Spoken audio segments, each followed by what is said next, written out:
नमस्कार, योगेंद्र वर्मा आपका दोस्त, सच्चा साथी, हेल्थ कोच, हेल्थ एडवाइजर। आज बहुत ही जबरदस्त और डिफरेंट टाइप की वीडियो लेके आया दोस्तों। आज मैं किसी प्लान की बात नहीं करूंगा, कोई भी प्लान के बारे में कुछ नहीं बताऊंगा और सिर्फ आपसे समझना और पूछना चाहूंगा। आई डोंट नो कि आप कैसे मुझे बताएंगे कैसे नहीं। और मैं रिक्वेस्ट करूंगा आप लोगों से, जितनी भी मेरी वीडियोस देखी है, किसी भी प्लान के अंदर किसी भी कोई कंसर्न से रिलेटेड कोई भी क्वेरी हो, मैं हर एक क्वेरीज का रिप्लाई देने में बिलीव करता हूँ। आप प्लीज मुझे कमेंट करते रहिए, मेरे से बात करते रहिए और मुझे बताते रहिए कि आपको क्या और नया चाहिए।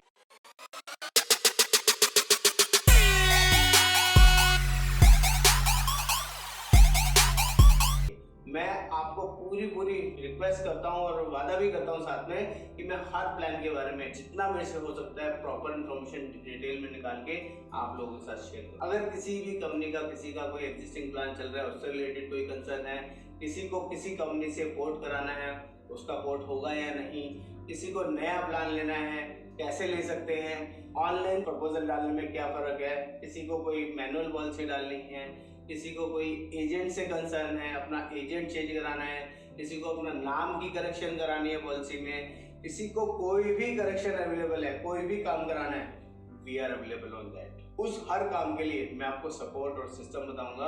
अगर आपको उसके लिए भी कोई वीडियो चाहिए तो प्लीज कमेंट बॉक्स में उसमें मेंशन करें, उसमें लिखें कि इससे रिलेटेड अगर आप कोई वीडियो बनाएंगे तो शायद आपके लिए हेल्पफुल होगा, तो मैं वो वीडियो भी बना के देने में बिलीव करूंगा।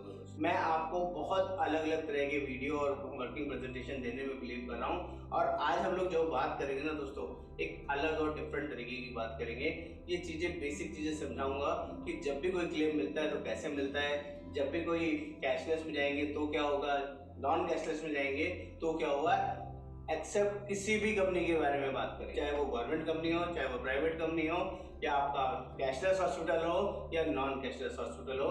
आज सबके ऊपर हम लोग बात करेंगे, एक बेसिक कॉन्सेप्ट के ऊपर समझेंगे चीज़ों को कि क्लेम लेना कितना आसान है या कितना मुश्किल है, क्या क्या लोग गलतियां करते हैं, किस वजह से लोगों को क्लेम में परेशानी होती है और किस वजह से क्लेम जल्दी हैसल फ्री पास हो जाता है। तो आज हमारा जो वीडियो का कॉन्सेप्ट है बहुत स्पेसिफिक है कि हेल्थ इंश्योरेंस लेने के बाद उसको यूज कैसे करें, उसको समझे कैसे, उसको कैशलेस होगा या नहीं पता चलेगा कैसे।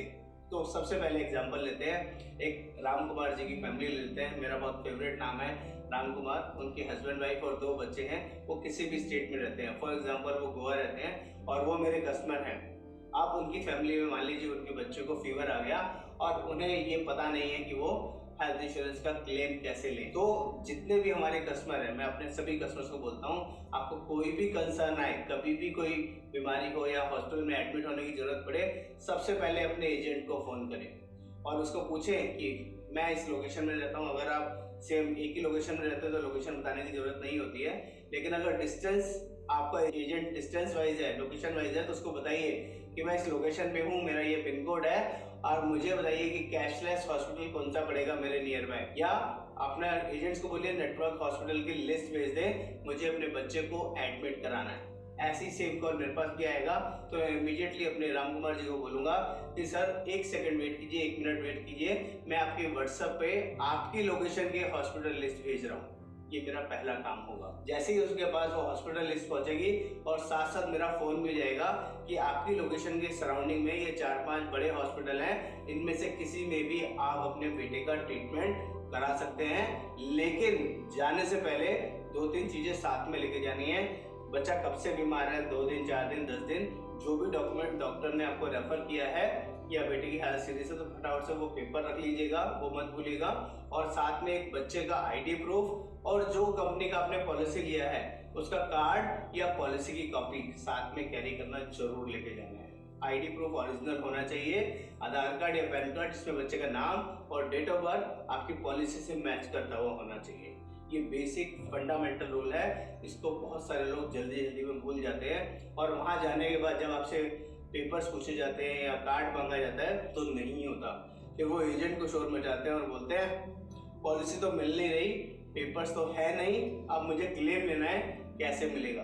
दोस्तों बहुत सारे अनट्रेन्ड एजेंट्स होते हैं उन्हें ये पता ही नहीं होता कि पॉलिसी उनके पोर्टल में भी अवेलेबल है। अगर आपका कस्टमर को पॉलिसी नहीं मिलती है तो हम लोग साथ साथ जो हमने नेटवर्क हॉस्पिटल लिंक भेजा उसके साथ साथ उसकी पॉलिसी की कॉपी, उसका कार्ड सॉफ्ट कॉपी को उसके व्हाट्सएप पे भी भेज देते हैं और उसको बोल देते हैं साथ में कि सर अगर हार्ड कॉपी नहीं भी मिल रही है ना तो सिर्फ यही व्हाट्सएप अपने उस हॉस्पिटल में दिखा देना, आपको क्लेम लेने में कोई दिक्कत नहीं आएगी।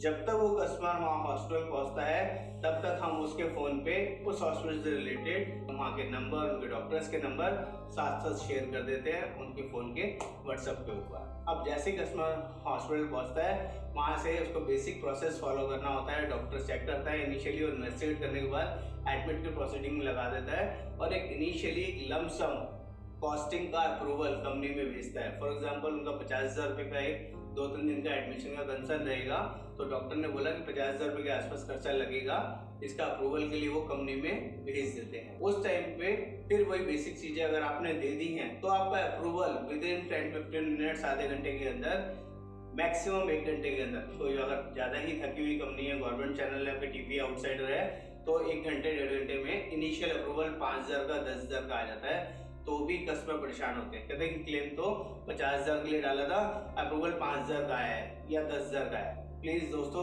घबराइएगा मत। ऐसी सिचुएशन में अगर 1 रुपए का भी अप्रूवल आया है ना तो आप समझ लीजिए बाकी का पैसा कंपनी देगी, उसको मना नहीं कर सकते। तो इसलिए टेंशन मत लीजिएगा।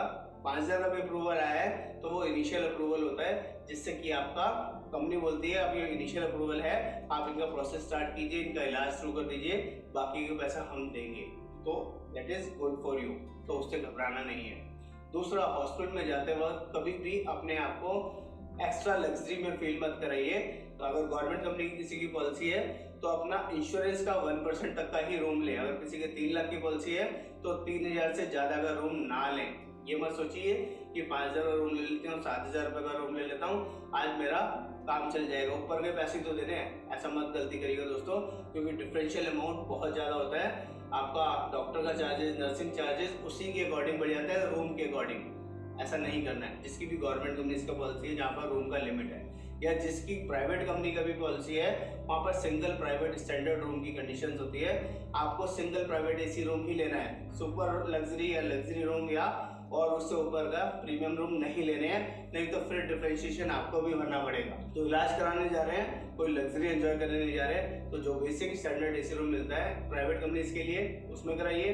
कोई गवर्नमेंट कंपनीज का है तो अपने इंश्योरेंस का 1% तक का ही रूम लें और उसी में ट्रीटमेंट कराएं, चाहे आपको केयरिंग रूम मिले या ट्विन शेयरिंग या ट्रिपल शेयरिंग। ये बेसिक प्रोसेस आपको ध्यान दिला रहा हूँ ताकि पैसा आपकी जेब से ना लगे। अब 2 दिन हम बचा रहा, 3 दिन रहा, आपको कोई टेंशन करने की जरूरत नहीं है। जिस दिन डिस्चार्ज होना है दोस्तों उस दिन के लिए ध्यान से समझ लीजिए, ये बहुत इंपॉर्टेंट है। लोग बहुत जल्दी इनपेशेंट हो जाते हैं और बहुत गालियां देते हैं अपने एजेंट्स को, बोलते हैं हमारा क्लेम नहीं आ रहा। मान लीजिए आज 12 तारीख और आपके बेटे का डिस्चार्ज होना है 14 तारीख का, तो एक दिन पहले ही आपको पता चल जाता है 13 तारीख को कि कल आपका डिस्चार्ज होना है। तो आपका बेसिक रूल बनता है, बेसिक फंडामेंटल रूल है, 14 तारीख को मॉर्निंग में ही डॉक्टर से डिस्चार्ज के लिए लिखवा लें। उसको बोल दें कि सर जो फाइनल डिस्चार्ज आ रहा है उसमें 2-3 घंटे का टाइम लगता है, तो प्लीज इसका जो मॉर्निंग में ही डिस्चार्ज कर दें, शाम तक का वेटिंग में नहीं रहें। कुछ लोग ये गलती करते हैं दोस्तों कि कल डिस्चार्ज तो होना है लेकिन वो शाम को डिस्चार्ज करवाते हैं 5 बजे 6 बजे, और जितने भी गवर्नमेंट कंपनीज की टीपी है ना वो 5 बजे के बाद 6 बजे के बाद गायब हो जाते हैं ऑफिस से। और अगर शनिवार इतवार है तो और ज़्यादा टफनेस हो जाती है, क्लेम के अप्रूवल बहुत ज़्यादा लेट आते हैं, कई बार 12-12, 1-1 बजे तक आते हैं।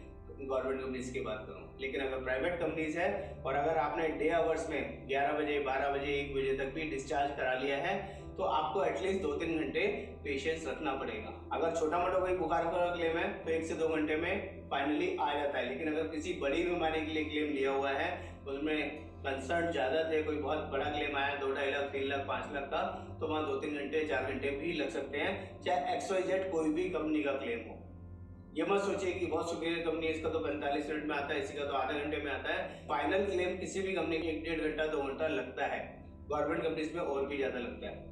ये प्राइवेट कंपनीज की बात कर रहा हूँ, तो उस टाइम थोड़ा सा पेशेंस रखिए। जो आपका एग्जिस्टिंग एजेंट है उसको लूप में रखिए, उससे बात कीजिए, उसको फोन कीजिए कि हमने फाइनल बिल डाल दिया है कंपनी में, अब फाइनल बिल 75,000 रुपये का बना है, 7 लाख का बना है या 55,000 का बना है, तो वो एजेंट जैसे ही हमारे पास इंटीमेशन आती है, हम तो खुद ही फॉलो कर रहे होते हैं कि डिस्चार्ज कब होना है, क्या फाइनल डॉक्यूमेंटेशन चला गया है या नहीं, फाइनल बिल कितने का डाला है। हमारी तरफ से एक रेगुलर अप्रोच रहती है कस्टमर के साथ, और जैसे ही हमें पता चलता है कि अभी वो डाल दिया है, तो हम उस मेल को आगे, उसका क्लेम नंबर हमारे पास आ जाता है, उस क्लेम नंबर को हम लोग आगे अपना जो प्रोसेसिंग डिपार्टमेंट है उनको एक टॉपअप मेल डाल देते हैं कि ये हमारा कस्टमर है, इस कस्टमर का क्लेम प्लीज थोड़ा एक्सपेडाइट कर दीजिए, थोड़ा जल्दी कर दीजिए। ये हमारी कैपेसिटी के अंदर है, क्योंकि हम लोग बहुत लार्ज स्केल में काम करते हैं, बहुत वॉल्यूम में काम करते हैं।